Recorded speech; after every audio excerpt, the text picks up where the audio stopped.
And just like that, we're back. Views from Section 400. Matt and Brian in this one, the NFL Sunday Week 3 wrap-up. What a day it was. Niners go down. Cowboys go down. And the Eagles win. It's fucking deja vu all over again. Brian, I don't know if you're pumped up. I guess maybe a little bit from the Giants winning today. But, oh, my gosh. It's all over again, man. It's just from last weekend, except the Eagles actually won.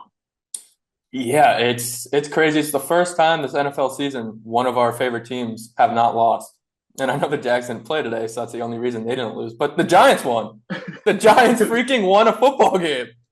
You said it last week, I think, man. You're like, all they got to do is spam Malik Nabers, and you might have a shot. That's what they did. And Daniel Jones didn't even care if he was covered. There was a point, and we'll get to more of it when we talk about the game, but he was covered, and he just threw it up, and Neighbors mossed the guy for 30 yards. And it's like, yeah, that's all you have to do. That's really all you have to do. But we're obviously going to dig through the entire slate here. Obviously, Sunday Night Football is going on during our recording of this.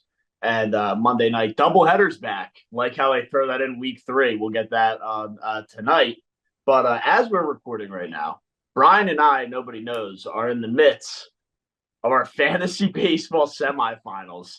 And of course, last day of the week, Brian and I are in a dogfight, and I'm down by 2 points. Oh my gosh, Brendan Nimmo just homered. You're down by 20. And no, now he I'm didn't. down by 20 points. Yes, he did. Yes, he did. In the middle of recording this intro, That's Brandon unreal. Nimmo extends the lead. Hey, look, I still got Pete Alonso, Starling Marte, and Bryson Stott. We're going to have those guys come back, but that is really unfortunate as in the middle of that intro, Brandon Nimmo goes yard. Yeah. I mean, it's not even just the fantasy baseball. It's the Phillies with a chance to clinch tonight. The Mets fighting for their lives, trying to be up 2 games in the wild card, going to Atlanta. I know it's a big football day, but it's a big baseball day in Section 4. There's a lot going on in the baseball world, dude. And no, that's really just killed my whole vibe right there. I don't even want to do the show. That's unreal timing. We couldn't have scripted that. Oh, you can't script that at all. You really can't script that at all. It's unscripted sports entertainment, to say the least, at my demise. But, you know.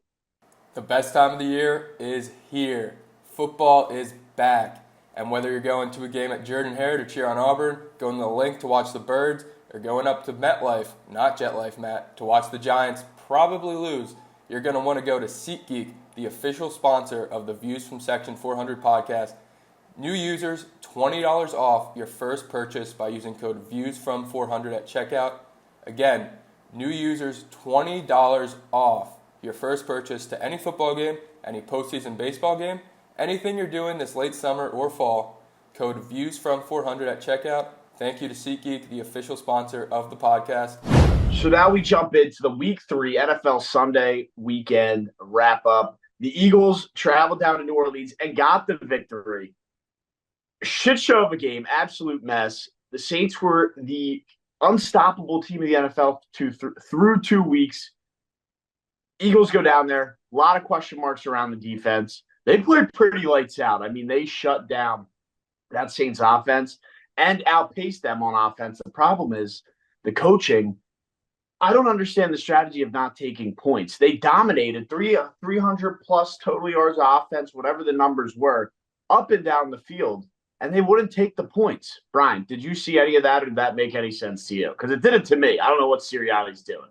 Yeah. Almost cost them. This has been the issue now for 2 weeks. They did the same thing on Monday Night Football. And lost because of it. And then they're playing with fire again this week. They won that game because of 2 big plays. It was the Saquon Barkley crazy run, and then the Saints complete I don't know what they were doing on the Dallas Goedert drag route, and just nobody within 20 feet of him, and he runs it for 70 yards. Yeah, what was it? 10 catches, 170 yards for Dallas Goedert. His best game ever in his career, best game ever, for the Eagles. That was unbelievable stuff by him. It was definitely a mental lapse in the Saints defense. Well, not really. They did the crossing route, and the D-back ran into the other D-back. So it was actually a good play by Jahan Dotson setting that up, not getting called for like the illegal screening or whatever. Would that be a holding call they call? I don't know. But good all around there. And It goes back to the coaching. I'm still not sold on Jalen Hurts. We'll get to that in a minute, but the coaching, you can't go down the field, have points on the tape. It's the first quarter, second quarter, and immediately go for it. Greg Olson, who pretty annoying, by the way. I'm not sure that I like him too much. It's just like, oh, Sirianni's consistent with it, so I don't mind it. It's like, dude, just because he's consistent doesn't mean that it's good. Yeah, it's kind of what we saw with, and I hate to compare him to Brandon Staley, but Brandon Staley kind of got obsessed with the aggressive style, go for it on fourth down, and it stopped working, and then everyone turned on him.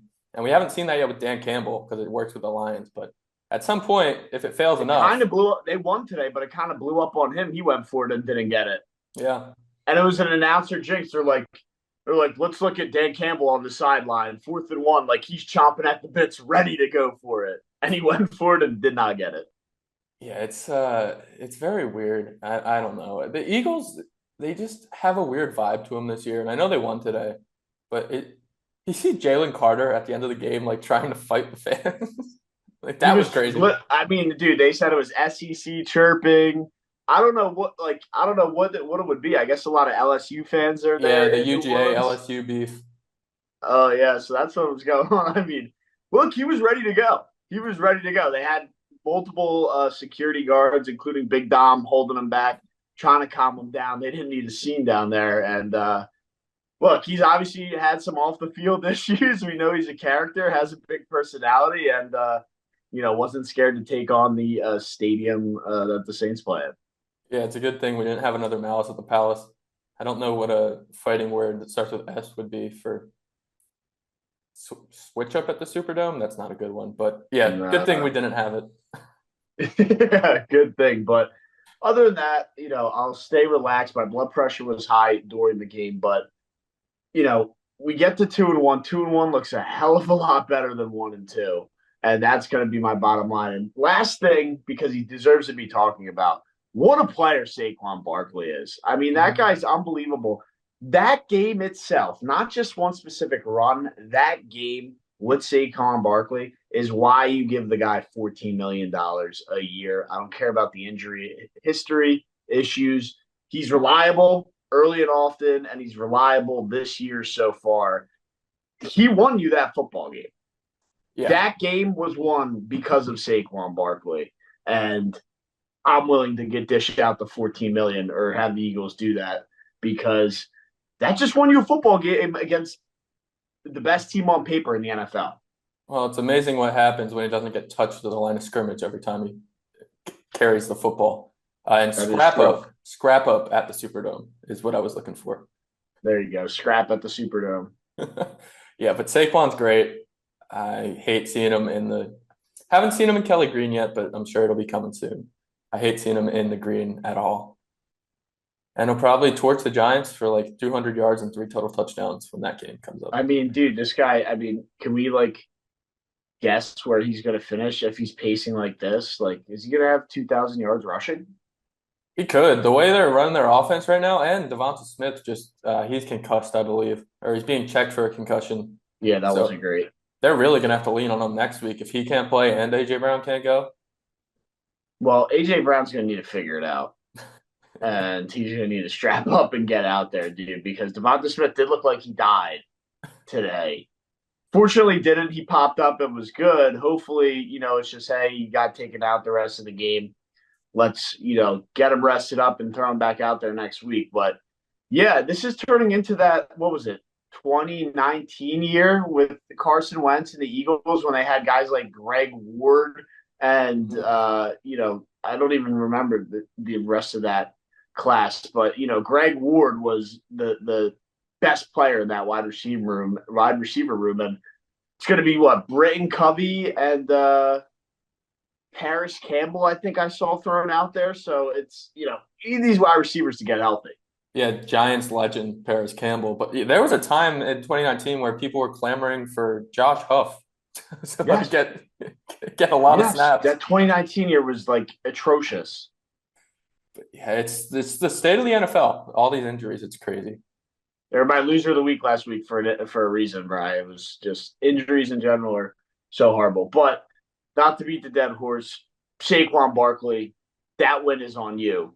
If we don't have Saquon in that game, that is 100% a loss. Jalen Hurts needs to figure it out, get better. The stupid interceptions mixed with the bad coaching strategy of always going for it is really a recipe for disaster. And if that doesn't change like immediately, it's going to be a long season, regardless of them being 2-1. And I'll leave it at that. We'll jump into now the Giants, who pick up a W themselves. How funny would it be if the Yeah. Eagles win, Giants win, and then the Jags lose? I don't know if Jack will come on the show for a month. Yeah, he might have to extend his vacation for another month or at least another week if that happens. Yeah, I think so, but not to steal the light, man. I mean, the Giants get it done, and I can be happy for Malik Nabers. He definitely is an electric player, but I'm still not worried about the Giants. I'm not worried about Daniel Jones, and Giants get a win. Yeah, I don't think you have to be worried about this team, but listen, I know a lot of people are gonna, at least a lot of Giants fans are gonna say, why are we winning football games? We want to tank and get a good quarterback. But I like seeing my football team win. And this was a fun game to watch. It's sad watching your team like the Auburn game on Saturday was atrocious. I don't want to have to watch that every week. Like I'm gonna enjoy my wins when I get them. And you said 1-2 doesn't look as good as 2-1. It actually looks awful. But for 1-2 for the New York Giants, it looks amazing. Malik Nabers looked great, like we said already. Theo Johnson almost scored. Daniel Jones, unfortunately, overthrew him in the end zone, which was a real bummer, at least for me as a Theo Johnson truther. But even Brian Burns had a big sack fumble in this game. And if you're not following me on Twitter, I made sure to make a Spider-Man pun. So follow me on Twitter if you're not. But yeah, I had a lot of fun watching this game, and that's something I can't really say watching the Giants lately. Not at all, Brian. Everyone wants to know: are you all in on the Giants? Well, listen, I think in our preseason record prediction, I gave them 9 wins, and I've kind of toned down my expectations. But hey, you get to 500, and anything could happen. Like I said with the Mets, just get the 500 and then go from there. So you get to 2-2, and then maybe I'll be singing a different tune. But I'm just gonna enjoy this win while I can. Yeah, man, definitely a victory Monday for the both of us tomorrow. And it's one of those things where I'm not worried about Daniel Jones. I like everybody can see it. I'm not like the special person who has a special take. But Daniel Jones is just not an NFL quarterback. I don't think he's like, maybe he'll be average, or maybe he'll have a fine backup career, or maybe he'll stay in the NFL. But this is a guy who isn't going to win you multiple games in the playoffs, let alone a Super Bowl, right? And that's the underlying issue, or that's the underlying thing is that's what your goal is year in and year out, is to go play and win a Super Bowl. And like, if you can see with your own eyes that Daniel Jones will never, I'm saying 0%. Maybe someone will say, oh, it's a 1% chance or 5%, whatever they want to say. There's a 0% chance Daniel Jones leads the New York Giants to the Super Bowl and they actually win. There's just no way that's happening. So if I'm the Giants, why am I wasting any more time with this guy?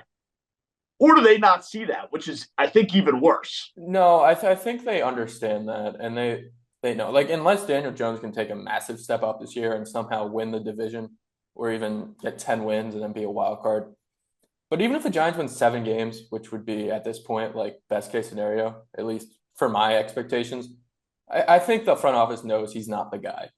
And it might hurt him in the long run if they end up with 7 wins, because then, of course, the draft pick, they're not going to be there for one of the best Right. quarterbacks. It doesn't work either. I mean, that just gives you a worse draft pick. Not getting Archie Manning with that. Yeah.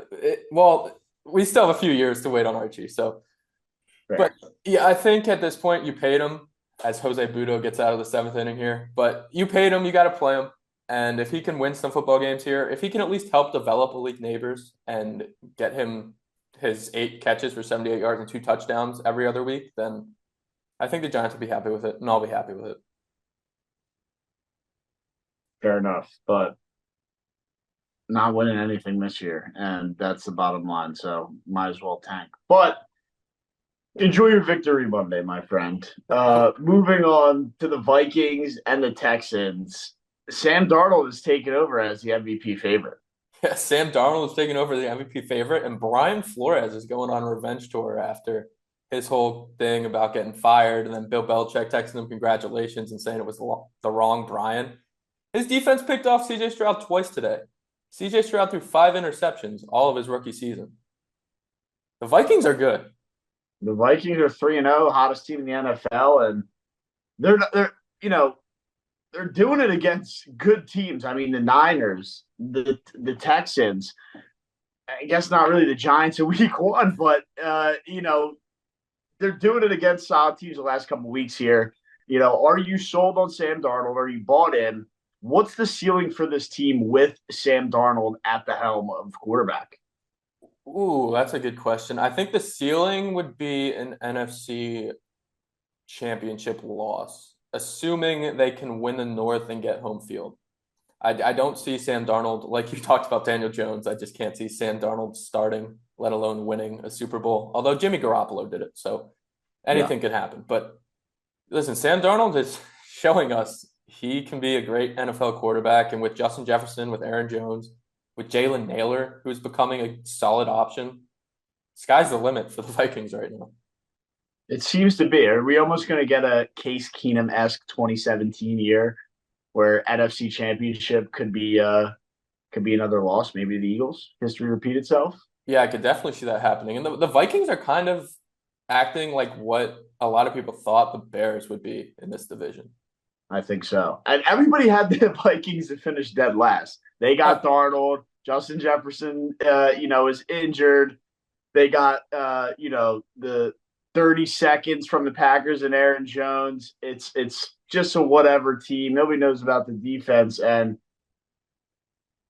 they're now the favorite to win that division. I mean, it's pretty unbelievable. Yeah, I think they have to be. The Lions are still there, and the Packers, who we'll get to, are staying afloat with Malik Willis. But if you just look at the body of work through 3 weeks as a full team, the Vikings are one of maybe the best team in football through 3 weeks here.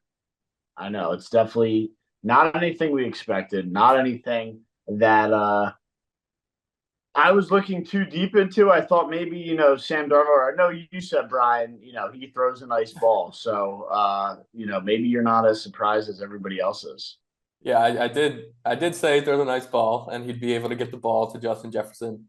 And I did get a little bit of laughs at that comment, but I understand he was pretty atrocious, but he was also in atrocious systems and just environments and everything else before this. This is the first time he's been somewhere that can help him thrive, and we're seeing it. Well, he was always thrown for, I think, a decent amount of pass yards, but he couldn't stop turning the ball over. I mean, he would have 3, 4 crazy interception games where, in the NFL, it's turnover battle all day. You turn the ball over 3 times, very highly unlikely chance to win that football game. Sam Darnold limiting the turnovers, has some better weapons, better situation, as you mentioned. And we're putting Brian down for a Vikings NFC Championship loss. Book it. Yep, book it. So maybe I think what you take out of that is picking the Vikings, get a future. You probably get plus money on them still to win the division. I don't know what the odds are now. But if you still get plus money, they're looking pretty good. Yeah, I bet you the Lions are still favorites. I can check on it real quick. Yeah, let's see what we got. I mean, are the Vikings a sneaky division play? I honestly don't hate it. The Packers are also going to be there, which is the big issue. But Right. It's going to be tough when we get into divisional play. Broncos, 1 o'clock Eastern matchup, travel across country. Bo Nix looks like an NFL superstar. What are your thoughts of the ex-Auburn, ex-Oregon quarterback who just lit it up down there in Tampa? Bo 26-7. Yeah, Bo Nix has arrived, as some analysts would like to say. He had 250 total yards in this one, rushing touchdown, a couple great scrambles. He got the ball to guys when he needed to. 26-7. That's incredible. Against a Bucs team that was a very popular pick in survivor pools everywhere, and everybody's survivor pool is cooked at this point. I'm still alive, but I got the Bengals on Monday, so we'll see how that goes. But everybody's cooked because the big hitters this week were the Bucs against the Broncos and the Raiders against the Panthers, just because everybody's naturally fading the Panthers. But I don't, you can't take that with Andy Dalton coming in, switching up, whenever you do something like that, the team's coming out rallying and playing fired up. So I know there's some people who definitely got cooked on that. And like we're talking about with this game, the Bucs were a heavy favorite as well. Yeah, even Browns Giants. The Browns were a popular pick too. So the upsets have been crazy in the NFL Yeah, this the year. upsets have been crazy. There hasn't been, all everybody. If you're in a sleeper league, you're probably starting up another one tomorrow. Yeah, yeah, do that. I forget what they call the second chance maybe, but second Yeah, chance they survivor. do second chance. I know some people who they'll just like send out an email to the group, and like once basically the whole group's eliminated by week 4, you can just do another one. And if you really want to do it under the table, you have a group of 50 people that want to do $100 buy-in. You can make a spreadsheet starting Oh at yeah, week 5 and just say, "Hey, we're such degenerates. We need our survivor pool. Let's get it going again." So there's stuff out there that you can get some action as soon as you're eliminated. yeah, nothing wrong with that. I mean, we obviously talk about fantasy all the time on here. Fantasy started with spreadsheets in the '60s of just Oakland Raiders front office people picking kickers and quarterbacks. But yeah, Bo Nix looked great. The Broncos, I don't want to say they're for real because they still couldn't really run the ball. Bo Nix led the team in rushing. The defense looked good. I will say Pat Surtain, this guy, this is again like a weekly occurrence that if you're going up against the Broncos and you have a fantasy wide receiver or your team favorite wide receiver, they're going to have a terrible day. Terrible day. This guy is so good. He shut down Mike Evans. Like I think Mike Evans had 2 catches in this game. Yeah, and I had Mike Evans to score a touchdown, $10 to win 550, and he was the last leg. Did Mm, not score. Probably should have had you on the live show, Brian. So maybe I could have got some Pat Surtain insight. yeah, well, I'm sorry about that. Now you know. Yeah, now I know. Well, 10 to win 550 down the drain as Mike Evans can't find the end zone. It was Steelers money line, Eagles money line, Amari Cooper touchdown, Amari Cooper over yards, Ravens money line. And did I say Mike Evans? No. And Mike Evans TD. So 6-legger. Everything hits. Looking good. Mike Evans can't find the end zone. But let's keep it rolling here. The Broncos finally have an athletic quarterback. Bo Nix is an athlete, can move around. We saw it today. Rushing, you're going to have to key on him. You're going to have to spy him. And if you want to talk about a guy who maybe it's not always a nice ball, but at least can air it out, the guy can freaking air it out. And he did today with what, 250 plus passing yards? How many yards did he throw for today? He was throwing it all over the place. He had it wasn't quite 250, but I think it was around 220 because he had a lot of rushing yards too. But yeah, he had a good day. It was a really good Right. day. He's glorified, or not glorified, but a poor man's Jalen Hurts. I guess. Yeah, it's not a bad comparison. Not a bit. I mean, can move with the legs, can run, air it out a little bit, and now we'll see if he gets a turn because we know Bo Nix has a turnover issue. We don't Bo know when it'll Picks. fully. What? We called him Bo Picks at Auburn. Exactly. And we know Jalen Hurts has a turnover issue with a bad interception today as they were driving, total drive killer. But yeah, I think that's a great comparison right now for Bo Nix. But the poor man's Jalen Hurts. I like that. You were speaking about a little bit earlier, though, when we're talking about the Vikings and that crazy NFC North. But the Packers traveling to Tennessee. Titans let me down. I thought the Titans defense would come out a little fired up. I started them in fantasy because I didn't like the other matchups that I had. Thought maybe I had a sneaky value play. Malik Willis let down spot after winning last week. Thought maybe the Titans defense can get them rattled, create some turnovers. They did not. They put up 30 points, and the Packers look like they haven't skipped a beat since Jordan Love went down week 1. Yeah, I mean Malik Willis is doing everything that people thought Anthony Richardson would be doing in Indianapolis. 200 passing yards today, touchdown, and then 73 yards on the ground and a touchdown. They have, like you said, they haven't missed a beat since Love went out. They've arguably been better since Love went out. I know. They've been haven't skipped a beat is what I said and what I think because Malik Willis is doing what I said he was. He's a more athletic Jacoby Brissett, and he's a good game manager, and he's managing the game properly. He doesn't have to do anything spectacular or crazy. They have good pieces in Green Bay. The coaching staff is obviously setting them up in a position to win, and they're going out and executing. And that's the bottom line. So I won't say, Malik Willis MVP this, that, or the third. They're just executing a strategy. Yep. 37 carries on the ground today for 188 yards and 19 passes from Malik Willis. So LaFleur's just putting together a grounded pound game plan, and it's working.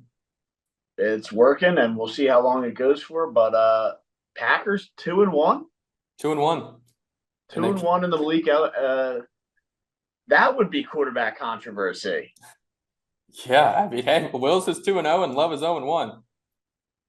Something to be said there in itself. That's going to be like Jordan Love's ready to come back, and we'll have like the fake injury that keeps him out for another 2 to 4 weeks. Yeah, kind of what the Steelers are doing with Russell Wilson. Exactly.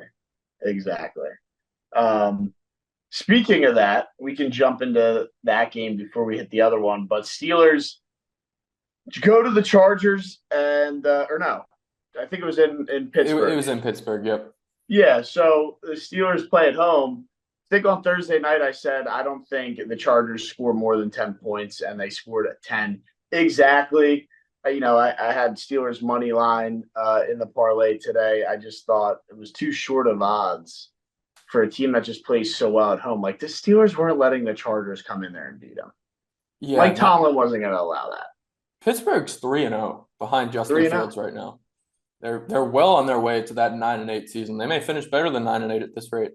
Chargers. Yeah, I mean, look, it's the record of consecutive winning seasons. Why would you ever think they're not going to get it? Mike Tomlin just knows how to win in the NFL, and he's proven it over a decade worth sample size. Yeah, just give him a decent defense and a quarterback with a heartbeat that's not going to turn the ball over. And Justin Fields hasn't turned the ball over, and they're 3-0. The defense is lights out.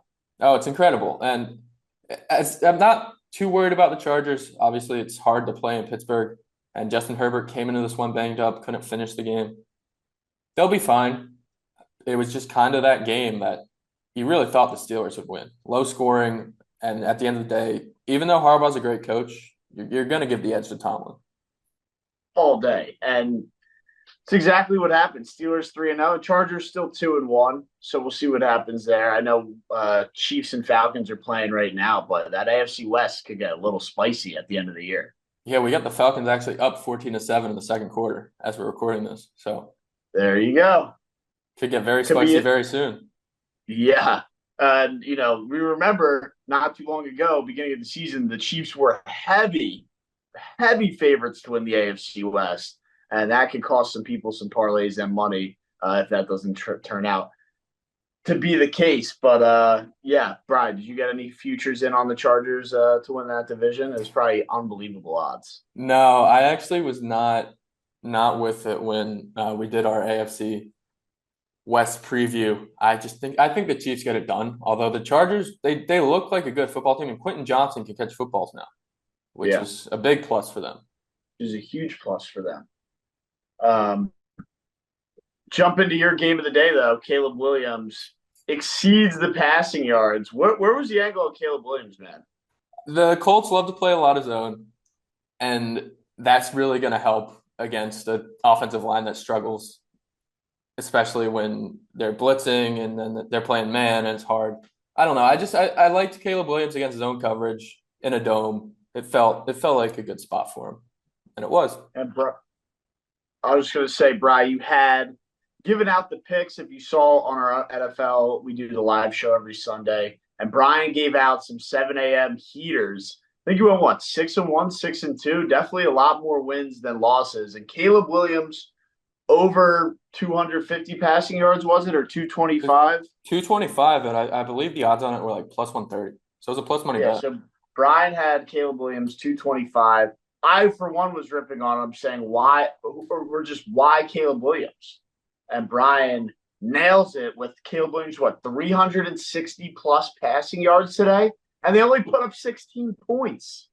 Yeah, they couldn't run the ball, which is a huge issue with the Bears right now. You got to be able to at least run it for 3 yards per carry, and they're barely averaging 2. And that's not good, especially when you have a rookie quarterback. They put together some drives. Caleb had some bad Bad interceptions. There's a great play made by Kenny Moore, I believe it was, one-handed interception. But yeah, they need to learn how to finish drives, and it'll come. They're a young football team. They're a young football team, and I guess that's what the issue is with them. But I mean, Caleb Williams, I asked about the Vikings. Where's the Bears season after seeing 3 weeks of them play? Where is their ceiling this year? With the Vikings playing so well, it's going to be tough for them to find a way into the playoffs. I mean, they're just looking at it right now, they're the worst team in that division, and they got to play their division still 8 times. Yeah. It's going to be tough. It's going to be really tough.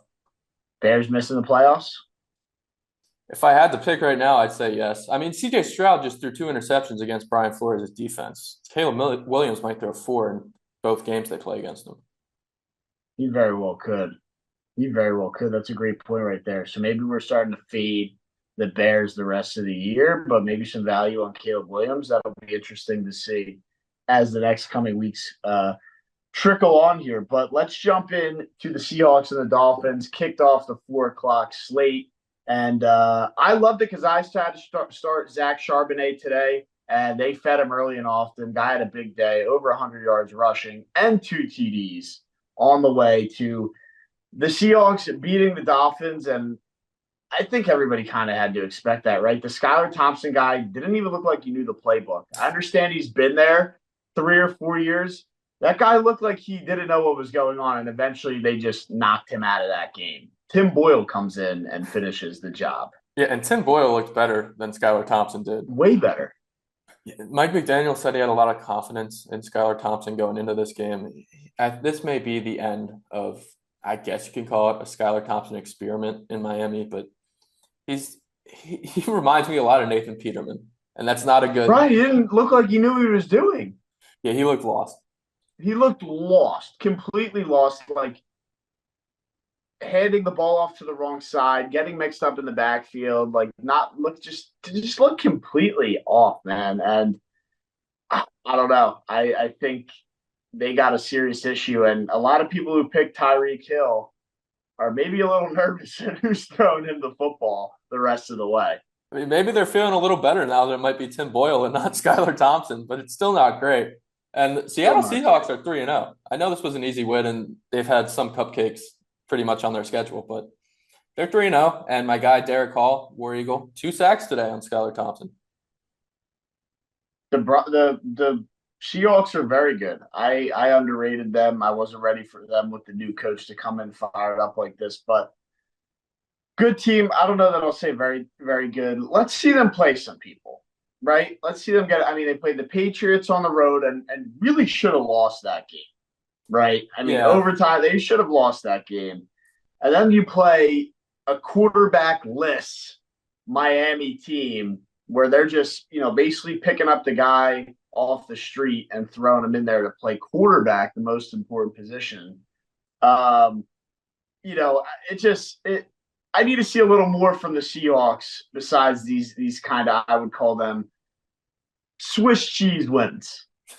Yeah, that's fair. I think we're at the point where I trust Seattle to beat most of the teams in the NFL at home. And I think that could be good enough for them to make the playoffs. Very encouraging being 3-0. I mean, that's got to obviously help in their playoff run. But, yeah, I mean, you're right. Every game at home, they'll be able to at least have a shot, I think, against anybody in the NFL, like you said. So if they're at home, obviously helps them out. But how far can Geno Smith take him is always what's going to be the bottom line. And he's, good, but is he going to bring him on a miraculous playoff run? I don't know that Geno Smith's the guy. Well, it goes back to this point we've made over and over on this podcast. Do we see Geno Smith in a Super Bowl, let alone winning one? No. I just don't.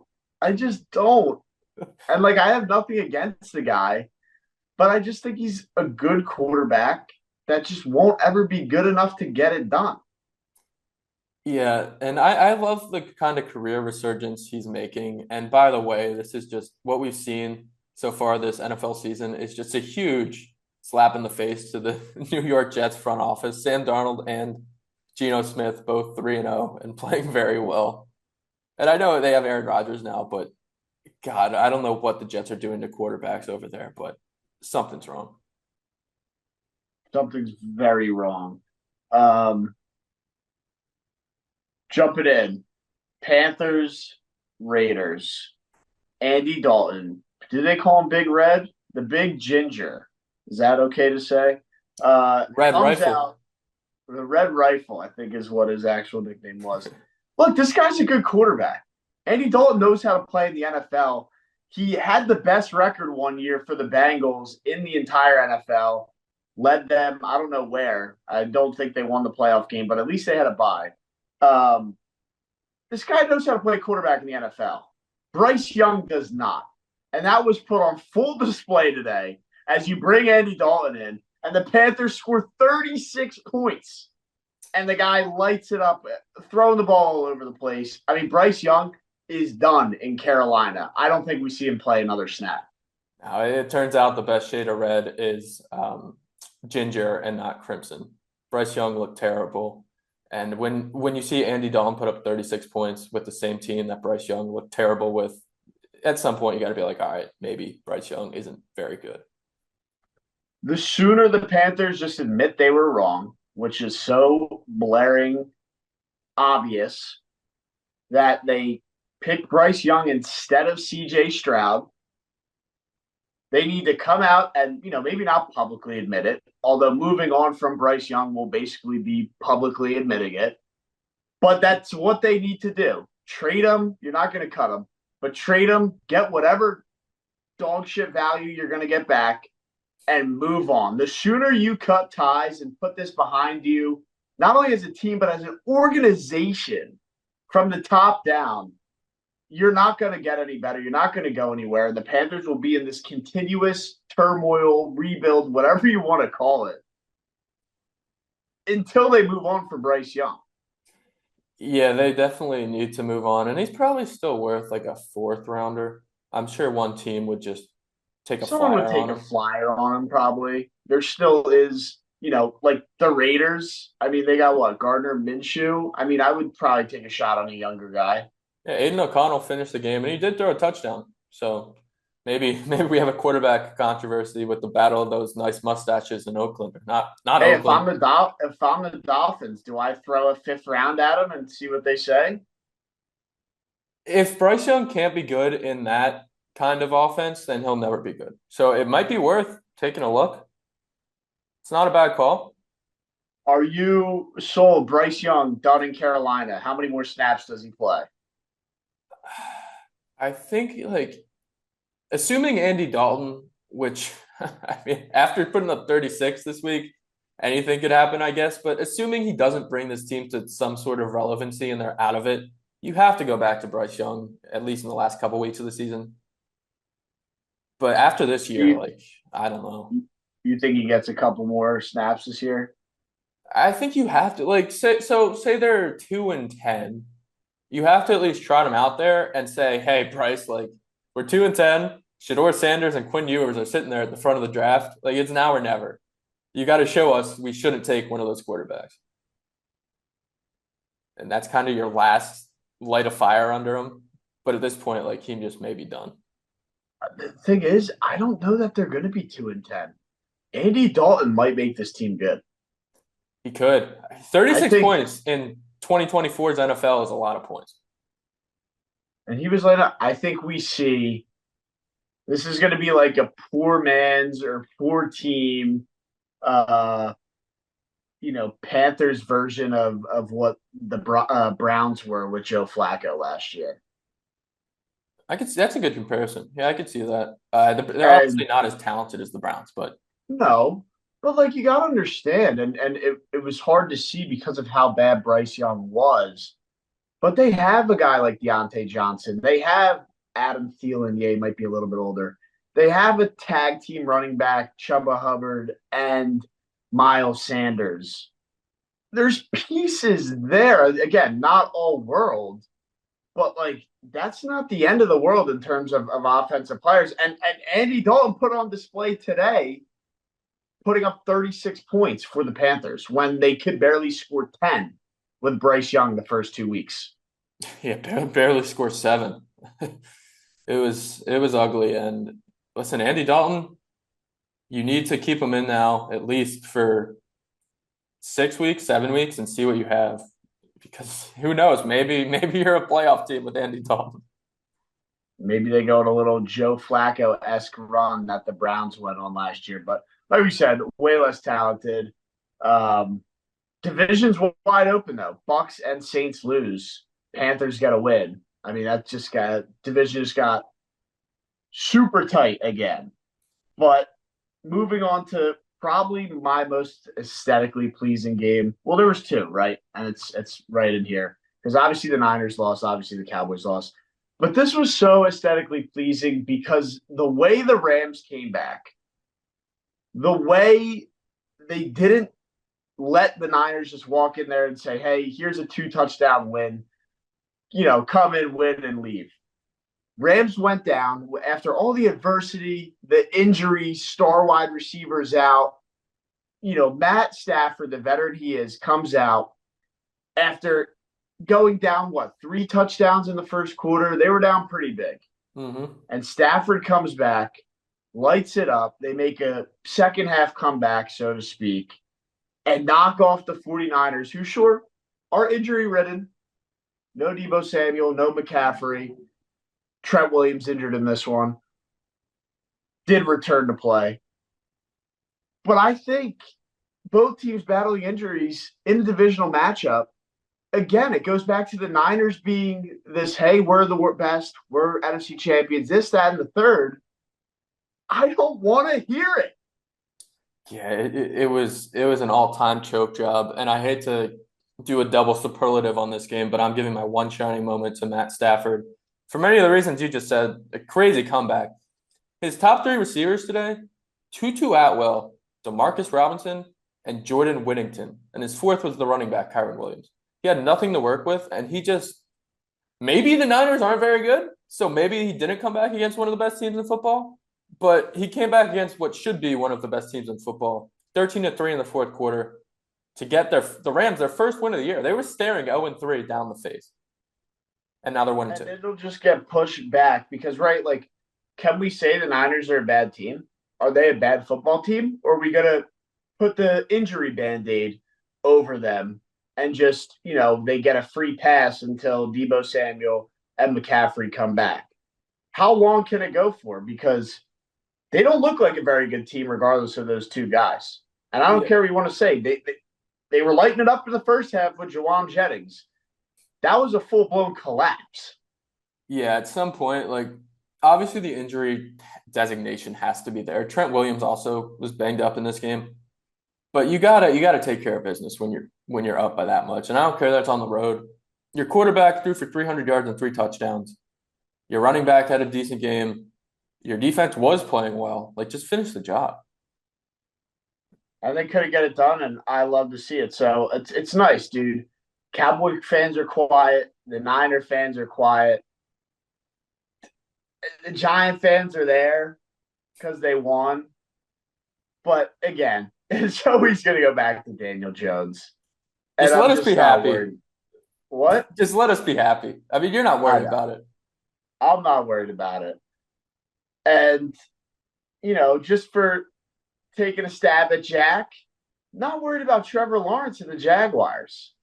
But we'll get into them tomorrow. Well, we get a double roundtable for that? Double roundtable, yeah. Yeah, we need a double roundtable. Make sure you tune into the website, viewsfromsectionforward.com. Roundtable will drop 4 p.m. Eastern today. You'll be able to see all our takes on the double header tonight, Monday Night Football. It's going to be a good one. I'll save the Jaguar slander for the roundtable. But moving on. Before we get to Cowboys Ravens here, I do have one piece of Jaguar slander for you. I heard a crazy take today, and we don't need to spend much time reacting to it because we'll get Jack's reaction later. Someone said Trevor Lawrence ruined Urban Meyer, and I might have lost my shit.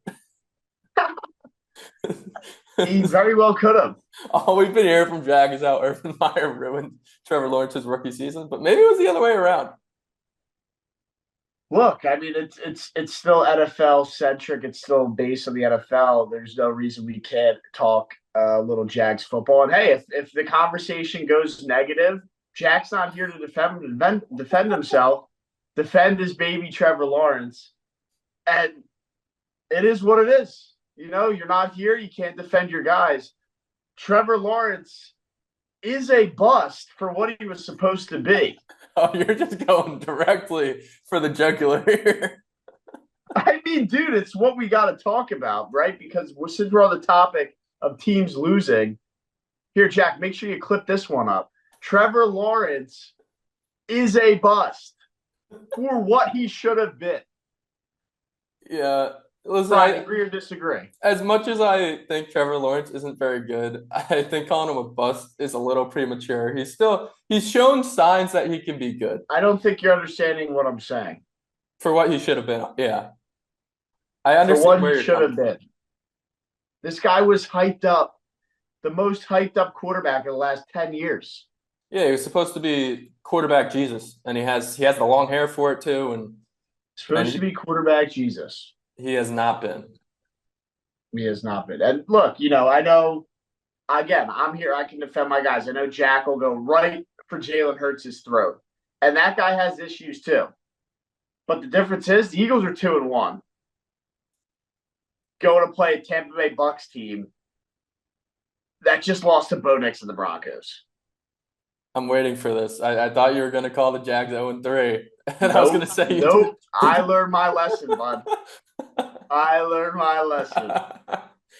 Yeah, I mean, listen, the Jags aren't in a great spot, but if they can beat the Bills, which he'll probably talk about it in the roundtable, but he says they always play the Bills pretty close, so we'll see what happens tonight.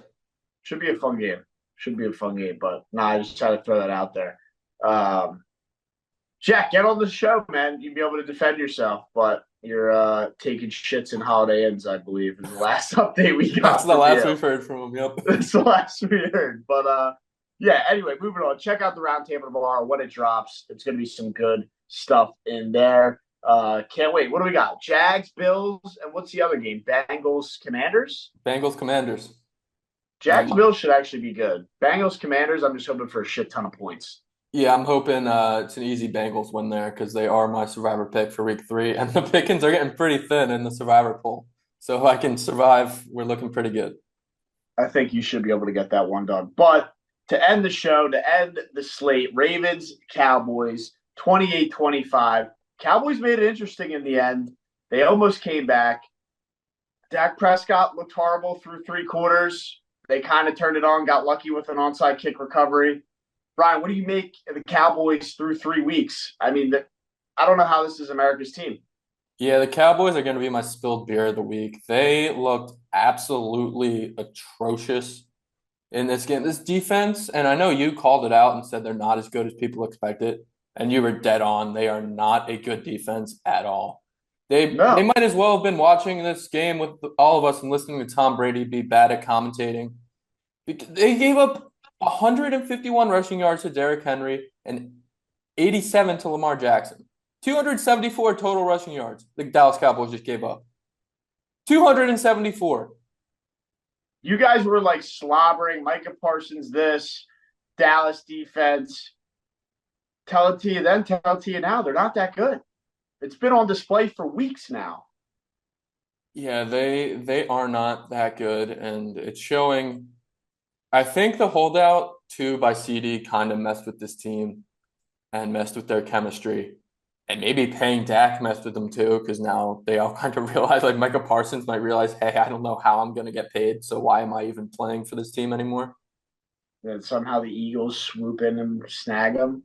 I could definitely see it with their unlimited money. How ridiculous would that be?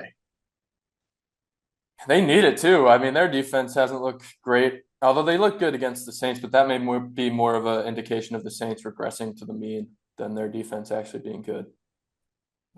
Eagles defense looked lights out today. They did. I thought Rashid Shaheed was going to score 2 50-yard touchdowns, and they eliminated him. He had no catches on 5 targets. He was a big fantasy football darling for people, especially in like the DFS, getting him for the low budget. Yeah, nothing.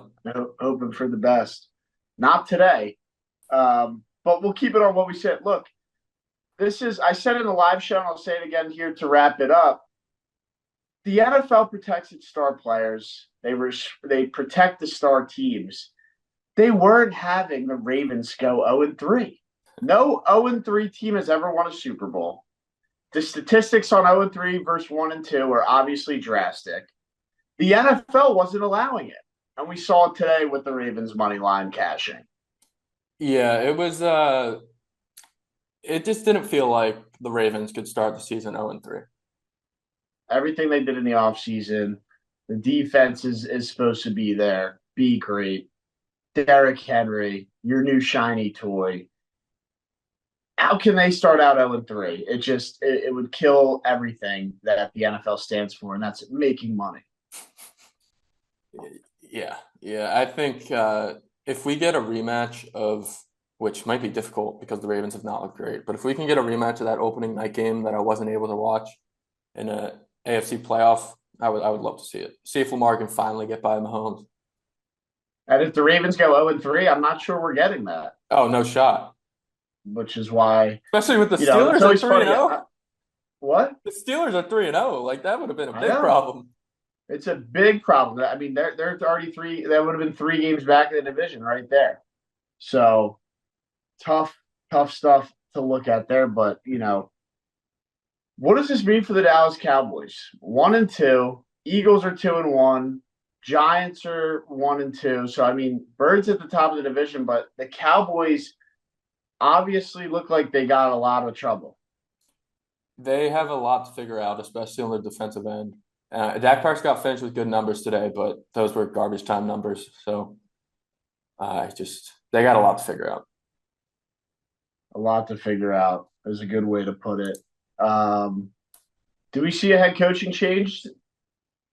If McCarthy can't make it to the playoffs this year, which is going to be difficult because the NFC kind of mid-tier of teams isn't that good. So it would take a lot for them to completely miss the playoffs, but if they do, he's got to be out. Breaking news, the New York Mets get out of Dodge with a 2-1 win. The Phillies will not be celebrating at Citi Field for the NL East. That would have made my week, man. Whew. So what did anybody score in fantasy? No, Brandon Nimmo will get the game-winning RBI to go along with that home run. So it won't look as close as it actually was. Yeah, but I'm like the 2022 Mets. Yeah, so I mean, just bring this back, and I know this may sound like loser talk because they did lose the season series. But early on in the season, you were talking about the Phillies dominating the Mets in the season series, and they had a 2-game lead. It's going to finish the Phillies won the season series by 1 game. So it is not domination. I said there's still a lot of game. Looks a lot closer than what it really was. Okay. Yeah, but it's still 5 games. Phillies up with 6 to play. So that they just need to win 1 game to knock down the division. So they'll get the division. But hey, the New York Mets up by 2 heading into Atlanta. All they got to do is win 2, and they'll be celebrating at Truist Park. So is it going to be you and Ben in the baseball finals? Yeah, it'll be me and friend of the program, Ben Cornforth. In the just shows you that baseball is the hardest to win. Me and the other guy, Joe, were 20-plus win programs this year. It's a long 8 months of fantasy baseball. We both had the buy-in. Both teams. First time in our league short history that both teams that get the bye both of them eliminated and don't make the finals. 2 upsets in the bye round is which I think our matchup was more evenly matched. You had a lot more points for, or maybe not a lot more, but were up there in points for. So it wasn't like a huge difference. Yeah, my record was not an indication of. I kind of at the end of the season was just playing around with guys I wanted to stash for the playoffs, so I lost a few.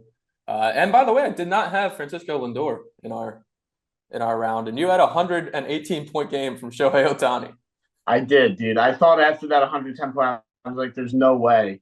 But I didn't really even have a bad week. It just your Brandon Nimmo honestly killed me this week. Is what the bottom line. I mean, that guy's been like, can he get fucking a steroid check?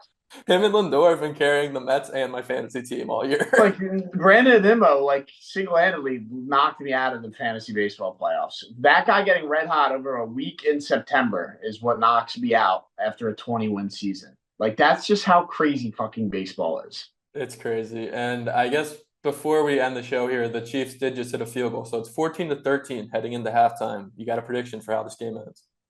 14-13 Chiefs, Falcons. What, they're down one? They're Chiefs down one. Yep.